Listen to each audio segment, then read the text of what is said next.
నమస్తే the nine news కి స్వాగతం. ప్రభుత్వం మెడికల్ కాలేజీల ప్రైవేటీకరణకు వ్యతిరేకంగా ఈరోజు సాలూరు పట్టణంలో మాజీ డిప్యూటీ సీఎం రాజన్నదొర ఆధ్వర్యంలో ప్రజా ఉద్యమ నిరసన ర్యాలీ కార్యక్రమం వైసీపీ కార్యాలయం నుంచి మెయిన్ రోడ్ బోసుబొమ్మ మీదుగా శివాలయం గ్రౌండ్ వరకు నిర్వహించారు. ఈ కార్యక్రమంలో నియోజకవర్గంలో గల వైసీపీ నాయకులు, కార్యకర్తలు, ప్రజలు పెద్ద ఎత్తున పాల్గొన్నారు.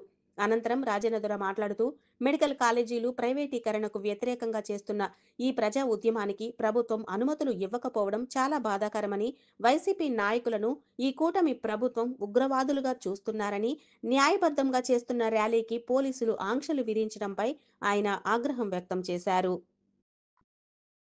నమస్కారం.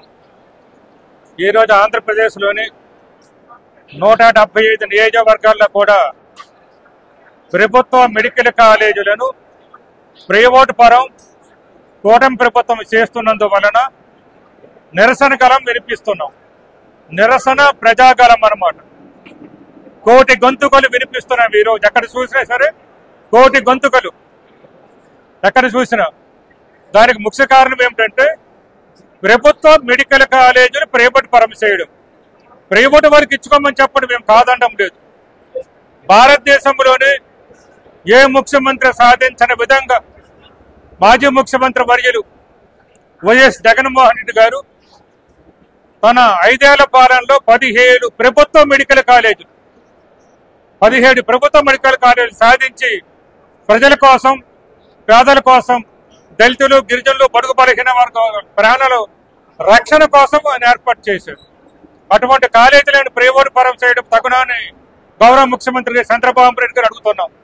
ఇది సమంజసం కాదు. ఇది ఇంకా పేదల కోసం ప్రభుత్వ వైద్యము ప్రజల హక్కు, ప్రభుత్వ వైద్యము పేదల హక్కు. మనం ఆధార్ కార్డు, రేషన్ కార్డు తీసుకెళ్లి జగన్మోహన్ రెడ్డి గారు ఉండేటప్పుడు, రాజశేఖర రెడ్డి గారు ఉండేటప్పుడు ఆరోగ్యశ్రీ తీసుకొచ్చాం. మనం ఆరోగ్యశ్రీ ఒకటే ఇవ్వలేదు. జగన్మోహన్ రెడ్డి గారు వచ్చిన తర్వాత అయితే ఎవరైతే హాస్పిటల్లో జాయిన్ అయ్యారో వాళ్ళకి 250 రూపాయలు కూడా, రోజుకి 250 రూపాయలు ఇచ్చారు ఆయన. వారం రోజులుంటే వారం రోజులకి, 10 రోజులుంటే 10 రోజులకు డబ్బులు ఇచ్చారు. ఎవరైనా ఆపరేషన్ చేసుకుంటే ఆయనకి ఇటు నుంచి అటు నుంచి బస్ ఛార్జీలు కూడా ఇచ్చేవాళ్ళు. ఆపరేషన్ అయిన తర్వాత మందులు కూడా డాక్టర్ చెప్పిన ప్రకారం 1 సంవత్సరం 2 సంవత్సరాలకి 2 సంవత్సరాలు సరిపడిన మందులు ప్రతి నెల కూడా పంపించేవారు. ఈ రోజు మందుల పరిస్థితి ఏమిటి? మాజీ ఎమ్మెల్యేలు కూడా మాకే మందులు ఇవ్వడం లేదు. ఎమ్మెల్యేలకు, మాజీ ఎమ్మెల్యేలకు ప్రతి నెల మందులు ఇస్తారు, కానీ మాకు 3 నెలలకు ఒకసారి, 4 నెలలకు ఒకసారి ఇస్తున్నారు. అవి అడిగినవన్నీ ఇవ్వలేదు. అంటే ఈ ప్రభుత్వ పరిపాలన ఎలాగున్నది అనేది ఒక్కసారి ఆలోచించుకోవాలి. ఈ మధ్యన నెట్వర్క్ హాస్పిటల్ అన్ని కూడా ధర్నాలు, రాస్తారోకలు చేసామంటే భారతదేశ చరిత్రలో ఎప్పుడు అలా జరగలేదు. ధర్నాలు, రాస్తారోకలు చేయడం. ఇక వారు ఆరోగ్యశ్రీ వైద్యం ఏం చేస్తారు? నెట్వర్క్ వైద్యులందరూ కూడా మనకు అప్పుడు ఇంటింటికి డాక్టర్లు చెప్పేవారు. ప్రజా వైద్యం, ఫిజిషియన్, అది కూడా ఫ్యామిలీ ఫిజిషియన్, అది కూడా ఈరోజు లేదు. అంటే ఏమీ లేదు. ఈరోజు మన హాస్పిటల్, సాలూరు హాస్పిటల్ మనం 70% కడితే మీకు 3 నెలల్లోనే మేము పూర్తి చేస్తామని చెప్పారు. మరి ఇప్పుడు కొంచెం 17 నెలలు దాటిపోతున్నాయి. అతి లేదు, గతి లేదు. అలాగే మొక్క హాస్పిటల్ కట్టేస్తున్నారు. దానికి డబ్బులు ఒక ప్రారంభోత్సవం చేయలేదు. తోనం హాస్పిటల్ ప్రారంభోత్సవం చేశారు, మేము కట్టింది, దానికి డబ్బులు ఇవ్వలేదు. మామిడిపల్లి హాస్పిటల్ అలాగే ఉండిపోయింది, అసలేదు. దాని మీద చర్య తీసుకోలేదు. అంటే విద్య కానీ, వైద్యం కానీ అన్ని కూడా ధనికులకు ఇస్తున్నారు తప్ప పేదరికి లేదు. అది ఆలోచించుకోవాలి. మెడికల్ కాలేజీలు, మన ప్రైవేట్ మెడికల్ కాలేజీలకి ఇచ్చేస్తున్న వల్ల మనకు రావాల్సిన మెడికల్ కాలేజ్ సీట్లన్నీ కూడా పోతున్నాయి. మొన్న జగన్ గారు కానీ ఉండుంటే 2500 సీట్లు ఎక్కువ వచ్చి ఉండేది. కానీ ఈరోజు ప్రైవేటీకరణ చేయడం వల్ల, సీట్లు అవసరం లేదని చెప్పడం వల్ల మెడికల్ కాలేజీలు పేద విద్యార్థులకు రావాల్సింది. పక్కన తెలంగాణకి మనకు అదే తేడా. ప్రైవేట్ బిల్డింగుల్లో ప్రభుత్వ మెడికల్ కాలేజీలు తెలంగాణలో చేస్తున్నారు. మనకు బిల్డింగులు ఉండి కూడా, ప్రభుత్వ బిల్డింగులు ఉండి కూడా చేయడం లేదు. ఇది చెప్పడానికి ఈరోజు కార్యక్రమం చేపట్టాం. మేము అందరికి చెప్పాలి. ముఖ్యమంత్రి గారు, ఉప ముఖ్యమంత్రి గారు, వైద్య శాఖ మంత్రి గారు ఇప్పటికైనా ఆలోచించండి. మీ ప్రైవేటు పరంపర కొనసాగించకండి, ఆప్ చేయండి. పేదల గురించి ఆలోచించమని చెప్తున్నాం.